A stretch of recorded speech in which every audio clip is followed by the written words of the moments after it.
waktu untuk tanya jawab. Baik, puji nama Tuhan. Tepuk tangan dulu untuk kemuliaan nama Tuhan buat firman Tuhan malam hari ini yang sudah disampaikan oleh Ibu Gembala ya. Puji nama Tuhan. Baik, ada pertanyaan langsung nih, bagaimana dengan pendeta yang memberkati pasangan yang berzina itu? Yang tadi baik dia tahu maupun dia tidak tahu. Nah, gimana kalau tahu, gimana kalau dia nggak tahu? Dibohongin sama pasangan itu gimana ya Bu? Silakan Bu. Ya, kalau dia tidak tahu, ya kalau dibohongi yang dosa ya yang membohongi, kan pendetanya juga tidak tahu gitu ya. Mungkin dia bisa buat surat palsu ya, surat nikah palsu sehingga pendetanya dibohongi. Tapi kalau yang tahu ini yang keterlaluan, karena seorang hamba Tuhan itu harus mengerti bahwa apapun kanan kiri mau selama masih pasangannya masih hidup itu terikat oleh hukum loh. Hukum loh. Nanti ada hukumannya juga. Wong namanya terikat sama hukum. Lah kok kita mensahkan? Tangkep ya. Makanya suatu kali saya diundang dalam satu perkawinan dan dia bilang gini, Bu Eli bisa minta tolong nanti saya undang perkawinan saya yang kedua, saya minta Bu Eli mendoakan. Jujur saya merasa saya bilang saya nggak mau. Kenapa? Karena sebenarnya yang masih terikat hukum istri dari masa mudanya bukan istri ini gitu ya. Istri masa mudanya masih ada, masih hidup dan harusnya mereka tidak boleh menikah karena mereka ini terikat oleh hukum. Kalau hukum itu dilanggar, jelas ini pasti ada konsekuensinya. Sebab akibat yang harus dibayar ketika mereka berani melanggar hukum. Jelas pendeta yang mempersatukan yang orang yang pasangan sudah menikah belum meninggal itu akan ada konsekuensinya dengan hukum itu nanti ya. Itu aja. Tuhan Yesus memberkati. Baik, sudah dijawab ya. Bu Eli, saya sudah pisah rumah 4 tahun. Teman bilang walau tidak cerai di pengadilan, tapi sudah pisah rumah itu sama aja sudah cerai. Karena pisah rumah sama dengan cerai. Apa betul begitu Bu? Jelas tidak betul ya. Tidak ada yang namanya pisah rumah selama kita tetap hari ini mempertahankan apa yang dipersatukan Tuhan, itu tidak ada perceraian. Itu tadi, apa yang dipersatukan Tuhan itu satu kesatuan ya. Saudara hari itu dipersatukan Allah sudah tidak bisa diceraikan manusia. Itu sudah hukumnya. Jadi walaupun dipisahkan waktu 4 tahun sekalipun selama pasangan hidup kita masih hidup, saudara tetap terikat oleh hukum. Karena saudara sudah bukan lagi dua, artinya menjadi satu. Ya, bukan lagi dua berarti tetap mempertahankan yang bukan lagi dua, tetap mempertahankan kesatuan. Walaupun dipisahkan oleh pelakor sehingga kelihatannya sudah berpisah bukan lagi dua, ya bukan lagi satu menjadi dua, enggak, tetap di mata Tuhan suami istri itu bukan lagi dua, tapi satu kesatuan yang solid. Ya, itu aja. Tuhan Yesus memberkati. Baik, pertanyaan berikutnya. Bu Eli mau tanya, jika suami ada tanda-tanda sadar, tanda-tanda sadar ya, tapi belum mau untuk kembali, selain terus berdoa, apa yang harus saya lakukan Bu? Suami nyuruh saya menikah dengan orang lain. Sempat begitu ya mungkin ya, suami menyuruh ibu ini untuk menikah dengan orang lain ya. Gimana Bu? Ya, Ibu tetap bertahan aja, sabar ya. Karena setiap proses itu kan ada waktunya Tuhan. Ya kan? Nggak ada yang namanya, kadang-kadang kita tahu kalau suami kita masih ada tanda-tanda sadar tapi belum mau kembali, berarti Tuhan masih mengeraskan.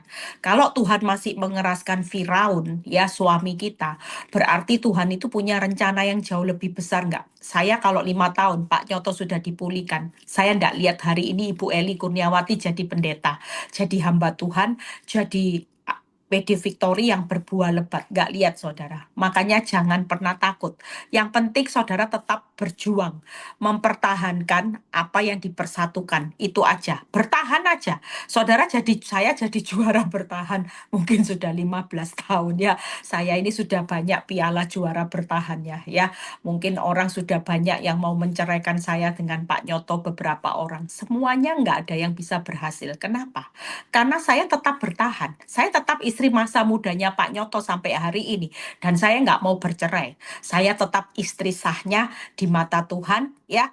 Orang bilang gini, Bu, kamu sudah cerai. Enggak, saya enggak cerai, saudara. Saya tetap bertahan hari ini mempertahankan rumah tangga saya karena saya tahu bahwa mempertahankan rumah tangga saya itu adalah satu perintah Tuhan yang wajib saya selesaikan karena ini pertandingan perkawinan saya. Saya nggak mau nanti pulang saya kehilangan mahkota kemuliaan. Ada karangan bunga yang indah yang Tuhan sudah persediakan baik upah untuk keturunan saya. Saya nggak mau kehilangan semuanya. Itu tadi berkat kehidupan keturunan ilahi, doa-doa yang menghasilkan karya yang luar biasa. Itu aja ya. Tetap sabar Ibu, nggak usah difokus walaupun dia berkata nggak cinta, itu karena dikeraskan.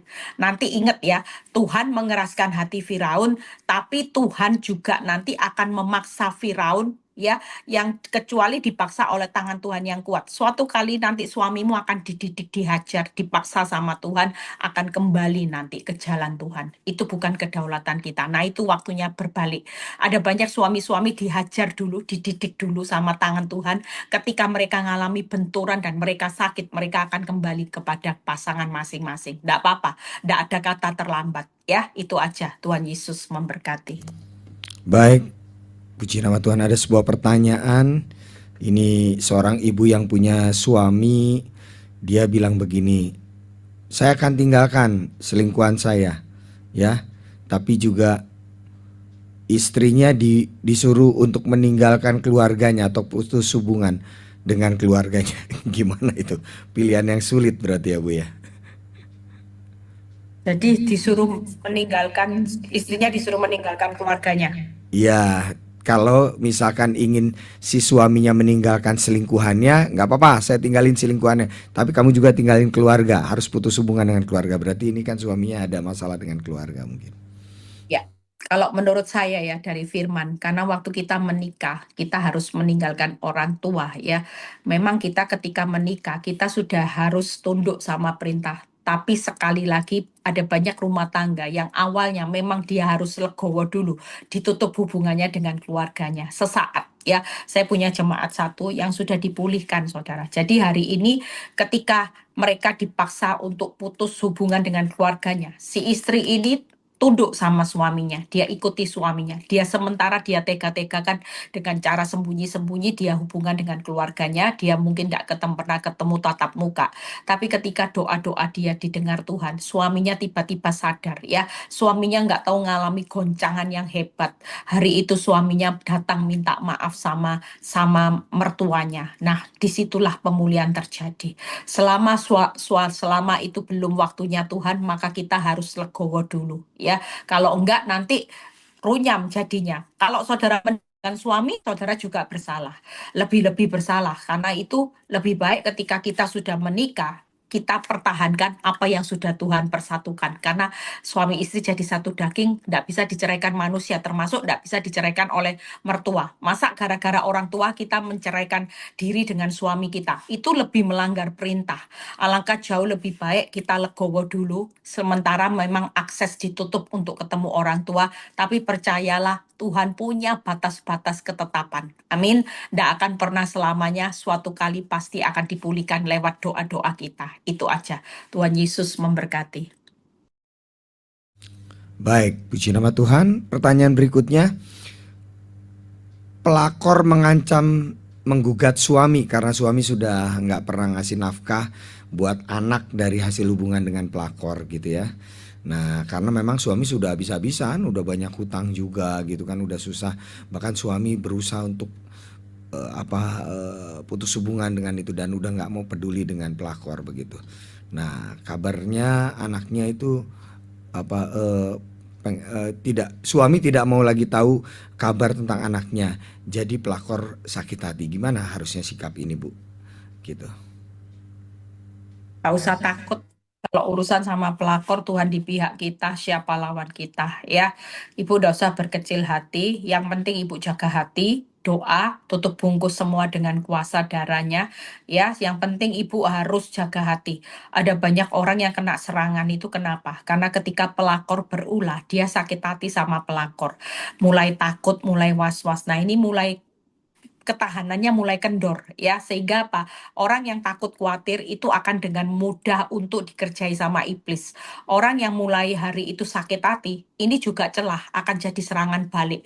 Makanya ketika pelakor berulah, hal yang paling penting jaga iman ya, jangan sampai hari ini karena sesuatu yang buruk terjadi saudara mulai bingung, saudara mulai takut, cemas. Enggak, percaya aja semua skenario yang Tuhan izinkan sampai terjadi suamimu pelakor berulah itu hanya untuk menunjukkan kebesaran Tuhan. Jadi sekali lagi kalau sampai Tuhan tulis skenarionya kita diperlihatkan pelakor banyak tuntutan, pelakor berulah lagi, jangan pernah takut. Kenapa? Karena di balik skenario kehidupan kita tetap tahu Tuhan itu sudah tahu jalan hidup kita. Amin. Tuhan sudah tahu apa yang harus dia lakukan untuk menolong ibu ya. Tetap kuat ibu. Itu aja. Tuhan Yesus memberkati. Oke, pertanyaan berikutnya, suami yang suka mengungkit-ungkit masa lalu gitu ya, masa lalu istrinya, padahal suaminya juga punya masa lalunya nggak kalah buruknya begitu ya, tapi istri sudah mati rasanya begitu ya. Nah, bagaimana sikap saya padahal saya sudah doa ya, mendoakan supaya dia bertobat gitu, malah sekarang mertua ikut-ikut. Nah, ini mertua lagi ikut-ikut gitu ya. Silahkan Bu Gembala. Ya, Ibu balik lagi. Semua proses itu kembali sama kita. Kalau suami mertua masih bisa jadi alatnya Tuhan untuk memproses kita, ibu jangan kepancing emosi. Nah, iblis itu selalu lihat celahnya di ibu.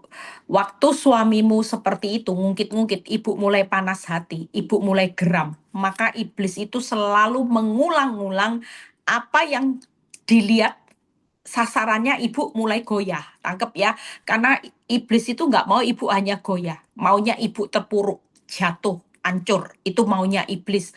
Makanya begitu ada sesuatu yang dilihat iblis, ketika suamimu mulai mengungkit masa lalu, kelemahan ibu nggak bisa move on. Ibu selalu ingat kurang ajar kamu ya punya masa lalu lebih parah dari aku, tapi aku sudah ngampuni kamu masih seperti ini. Malah ditambah dengan mertua dan ibu nggak bisa move on. Iblis selalu berjalan berkeliling untuk menelan. Yang ditelan itu ibu nanti sasarannya. Tapi yang dipakai alatnya mertua sama suami. Jadi sekali lagi kalau mertua sama suami masih mengungkit masa lalu ibu belajar untuk budek.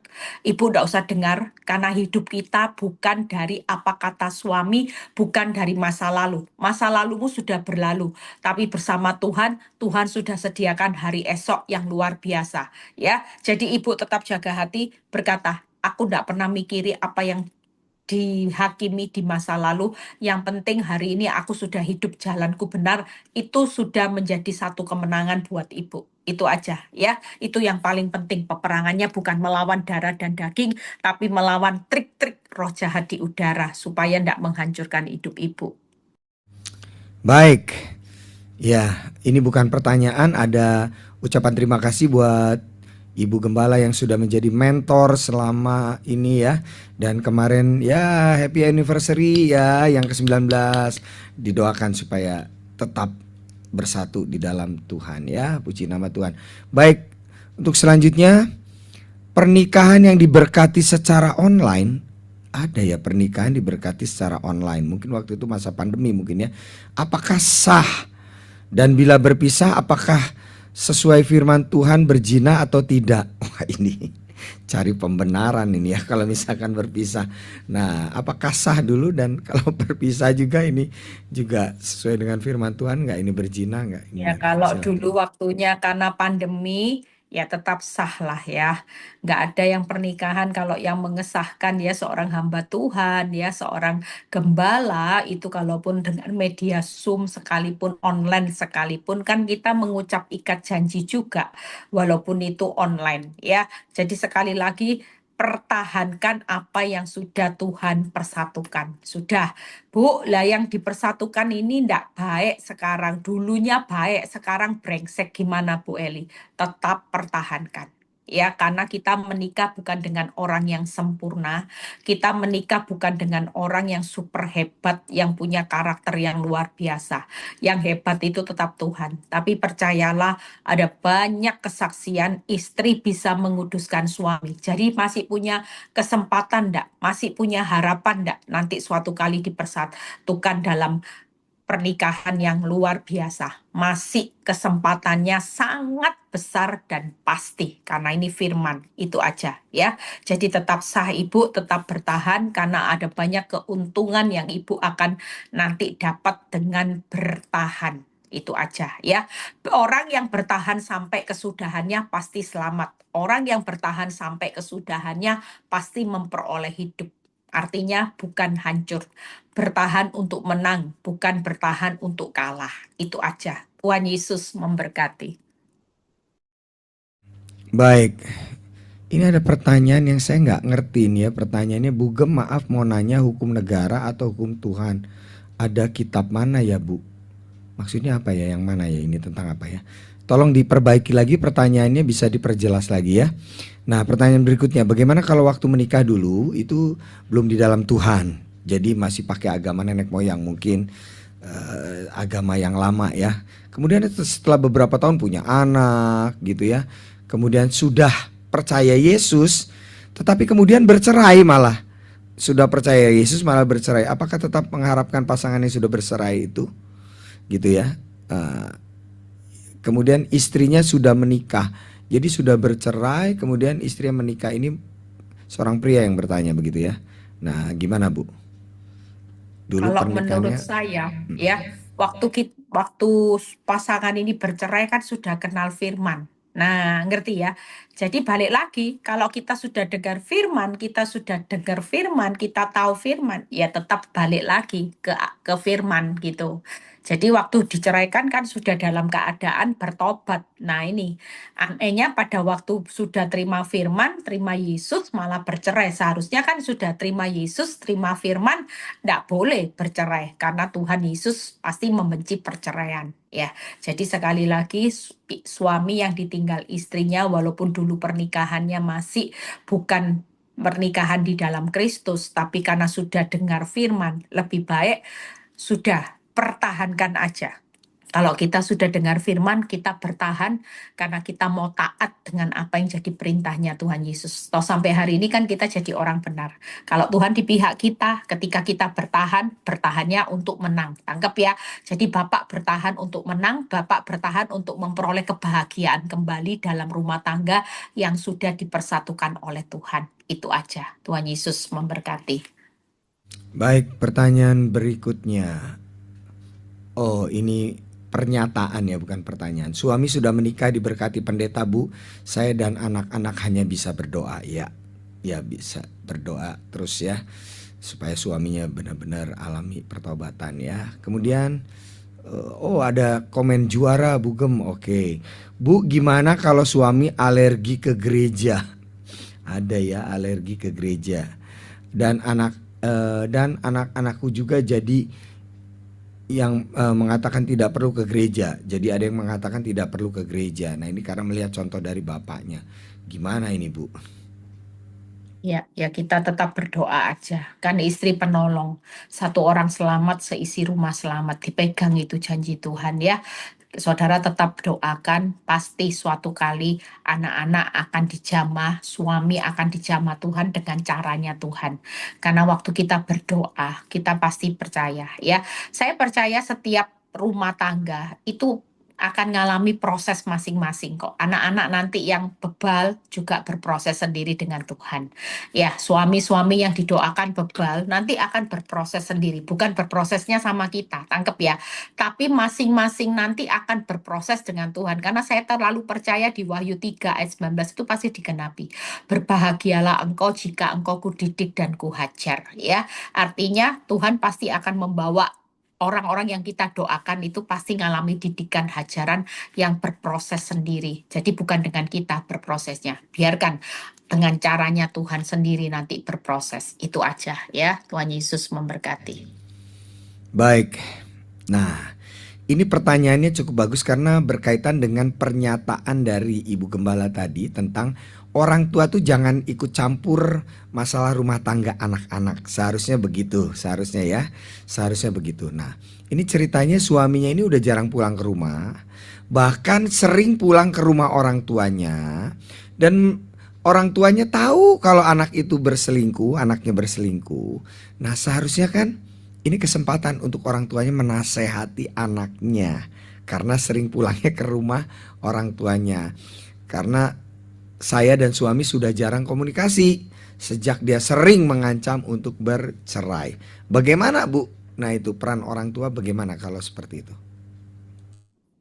Ya, balik lagi nanti. Orang tuanya juga nanti akan berproses. Pernah enggak dengar satu kesaksian seorang yang waktu orang tuanya seperti itu, hukumannya waktu itu mertuanya kalau nggak salah sampai stroke parah ya.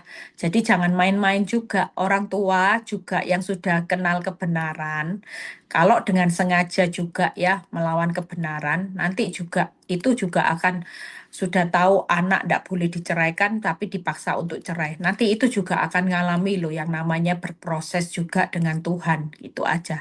Ya karena kita kan anak-anak masih terikat dengan hukum, tidak boleh diceraikan. Tapi ketika orang yang terikat dengan hukum diceraikan karena orang tua itu mengusulkannya, maka nanti hukumannya juga ada, gitu aja ya. Jadi doakan aja mertua tetap jaga hati supaya mertua itu dalam anugerah Tuhan dia bertobat. Nanti pasti ada berproses sendiri dengan Tuhan. Karena dia lagi melawan kebenaran firman. Setiap kebenaran kalau dilawan itu nanti urusannya totalannya bukan sama kita. Totalannya sama Bapak di surga. Ngalami proses dididik, dihajar. Itu aja ya. Tuhan Yesus memberkati. Baik, pertanyaan selanjutnya ini ada seorang ibu yang harus berbagi waktu ya dengan selingkuhan suaminya. Jadi kalau Senin, Rabu, Jumat di rumah, nanti Selasa, Kamis, Sabtu di rumahnya selingkuhannya gitu. Nah, saya diminta untuk bertahan dan bisa menerima wanita tobat itu beserta anaknya. Oke, dan saat ini saya mau melahirkan. Waduh, ini ibu ini juga mau melahirkan, tapi suami nggak peduli. Kemudian suami sudah tidak menafkahi, malah menafkahi wanita tobat, begitu ya. Apakah pertanyaannya, apakah kalau saya nanti sudah melahirkan boleh keluar dari rumah?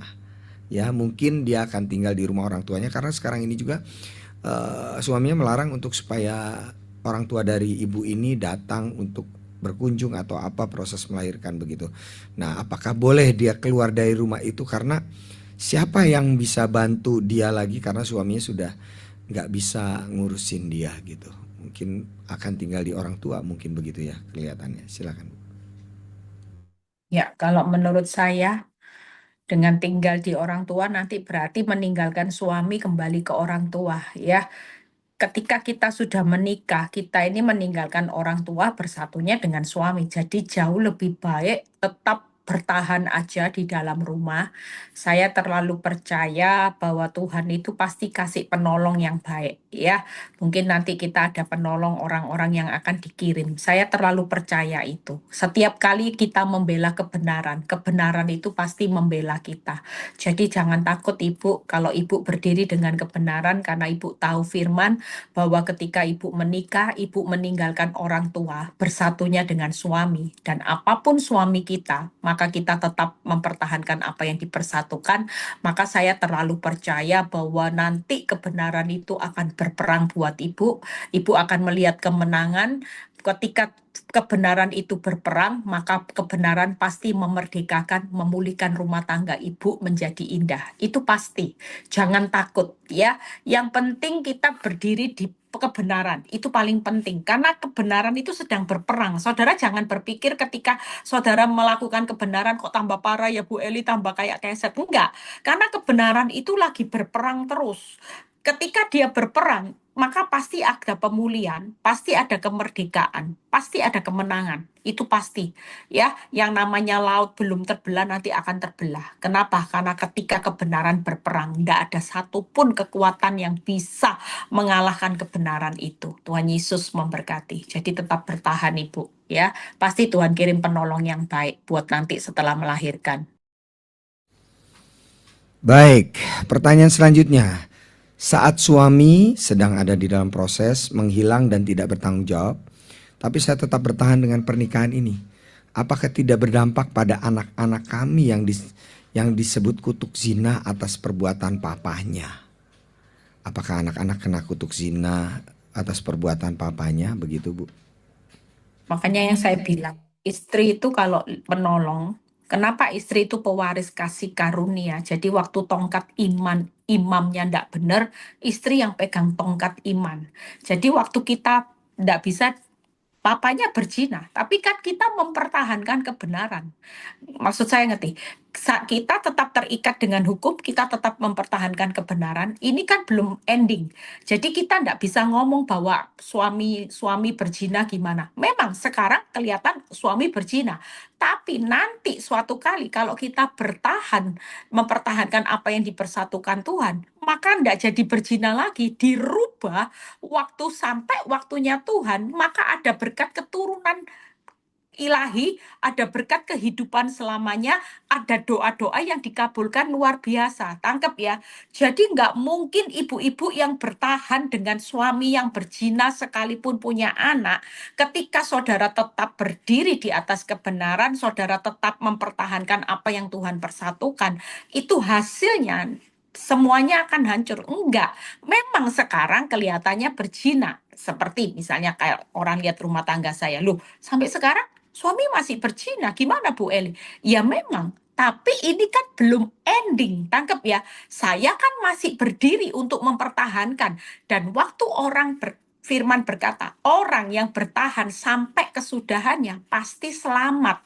Jadi keturunan kita juga selamat, saudara selamat, suamimu selamat. Makanya hari ini tidak ada kata bego mempertahankan. Sudah, bertahan aja. Saudara jangan lihat hari ini masih proses, belum final. Jadi iblis tidak bisa mendakwa anak-anakmu keturunan orang berzina. Lah wong saya bertahan kok. Lah kalau bertahan ya pasti memperoleh hidup kembali. Tangkap ya, pasti selamat. Pasti ada keturunan ilahi, pasti ada berkat kehidupan selamanya, pasti ada doa-doa yang terkabul karena saya bertahan. Tangkap ya, ini gambaran yang membuat saudara hari ini tidak didakwa iblis terus yang berkata, tuh suamimu jina, keturunan jina, tuh suamimu menikah 8 kali, istri sampingannya. Seperti tadi kesaksian, kenapa Oma ini diperhitungkan Tuhan? Kenapa? Karena dia bertahan. Ya, makanya yuk pertahankan, perjuangkan rumah tangga yang hari ini sudah dipersatukan oleh Tuhan. Itu aja. Tuhan Yesus memberkati. Baik, saya skip ya pertanyaan-pertanyaan yang kurang lebih mirip-mirip begitu ya. Mirip-mirip begitu saya skip. Nah, ini pertanyaan tentang beda agama ketika menikah dan hanya menikah di catatan sipil dan tidak diberkati secara gereja. Lalu bercerai. Apakah itu salah di mata Tuhan? Selama kita sudah tahu kebenaran ya jelas salah. Jelas, tidak peduli awalnya ya. Selama kita sudah dengar kebenaran, saudara kalau kita dengar kebenaran Tuhan benci perceraian dan saudara mau bercerai walaupun saudara tidak dipersatukan di gereja, catatan sipil sekalipun, saudara tetap salah. Karena saudara dengan sengaja melawan kebenaran yang sudah kita kenal. Kalau kita sudah dengar kebenaran, ya sudahlah, hidupi kebenaran karena tidak ada ruginya. Jadi ibu, apapun alasannya jangan mau bercerai karena nanti itu akan ada upah yang besar di akhir perjalanan perkawinan pernikahan kita. Itu aja. Tuhan Yesus memberkati. Ya, baik. Nah, ini pertanyaan terakhir ya, pertanyaan terakhir. Ini saya nggak ngerti pertanyaan tapi saya coba mengerti ya. Bugem mau tanya tentang pendapat Bugem tentang doa Bapa kami 77 kali atau 100 kali sebetulnya perlu tidak? Apa maksudnya 77 kali atau 100? Maksudnya tentang pengampunan ya. Mungkin tentang mengampuni begitu ya, tentang mengampuni. Bagaimana pendapat Bugem tentang mengampuni yang harus berulang kali seperti itu? Kalau mengampuni itu harus, nggak ada batasnya. Tapi kalau menurut saya ada orang yang ritual. Maksudnya ritualnya gini, Bu, waktu puasa ada seorang hamba Tuhan yang mengatakan doa aja Bapak kami sampai 70 kali. Loh, tapi ya 7 kali, 7 kali. Saya bilang nggak mungkin ya. Saya aja kalau doa Bapak kami ya satu hari 1 kali. Setelah doa 22 poin itu, tutupnya Bapak kami yang ada di surga, dikuduskanlah namamu, datanglah kerajaanmu, jadilah kehendakmu. Ya sudah doa pagi itu aja Bapak kami yang ada di surga. Ndak usah sampai berapa kali. Itu kan bukan mantra yang harus punya syarat harus 1 hari doakan mantra Bapak kami 100 kali, makin banyak Bapak kaminya nanti makin tokcer. Nah kan itu bukan itu. Balik lagi kan Tuhan lihat doa berkuasa itu kan dari hatinya kita ya. Kalau hati kita sudah tulus buat Tuhan, kita hari ini melakukan firman, maka doa-doa kita itu akan punya kuasa. Itu aja, Tuhan Yesus memberkati. Oke, ternyata Ibu Gembala cukup ini ya, mengerti ya, maksudnya ini saya malah tadi diucapkannya 77 kali maksudnya begitu. Wah, itu luar biasa. Doa Bapa kami diucapkan 100 kali. Ini lama-lama jadi betul jadi mantra nanti begitu ya. Baik, ya pertanyaan sudah selesai. Baik, kita akan sama-sama berdoa syafaat ya. Kemudian nanti ditutup doa berkat oleh Ibu Gembala. Saya persilahkan Ibu Susan Ong dari Jakarta. Tuhan Yesus memberkati.